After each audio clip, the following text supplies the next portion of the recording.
This is one of the last roads that is still closed because of the high tides today, but the water is already going down, and though these kids might not be too happy about it, their parents sure are. Those who live off Lynnhaven Drive in Virginia Beach spent the morning cleaning up, only to have their neighborhood flooded again this afternoon.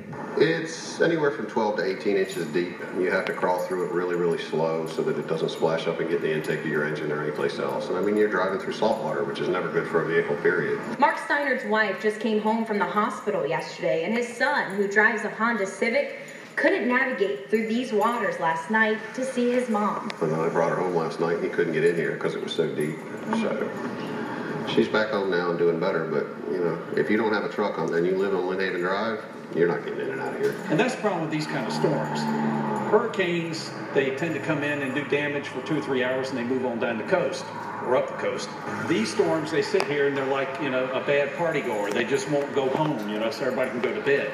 They stay here and they just keep, the wind keeps on, and we keep getting high tide cycle after high tide cycle. But city officials hope